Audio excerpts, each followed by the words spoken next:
దేవుడికి తెలియపోవటం అంటే దేవుడికి అందరూ తెలుసు. నక్షత్రముల సంఖ్యను ఆయనే నియమించను, వాటికి అన్నిటికీ పేర్లు పెడతాడు అన్నాడు. అంటే అర్థం ఏమిటి? ఎవరు తన కొరకు మండుతున్నారో, ఎవరు తన కొరకు ప్రకాశిస్తున్నారో, ఎవరు తన మార్గములోనికి ఇతరులు నడిపిస్తున్నారో వాళ్ళందరూ ఆయనకి బాగా తెలుసు. వాళ్ళ పేర్లు రాసుకున్నాడు, వాళ్ళకి మంచి పేర్లు కూడా పెట్టాడు. రేపు ఒకడికి వెళ్ళాక వాళ్ళకి ఆ పేరు రివీల్ చేస్తాడు. పొందిన వారికి తప్ప అది ఇంకెవరికి తెలియదని రాశాడు. స్తోత్రం చెప్పండి.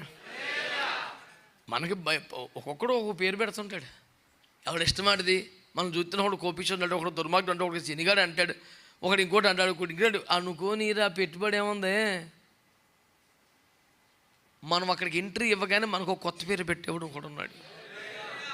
అసలు ఆ రేంజ్ బేబచ్చు. దేవదూతలకి ఆశ్చర్యం ఉక్కిరి బిక్కిరి అయిపోతారు. అమ్మ బాబాయ్ ఎక్కడైనా పేరు కొట్టేడు. ఇన్ని సంవత్సరాల పాటు మీకు మనకు దక్కలేదు ఇది అని మురిసిపోతారంట.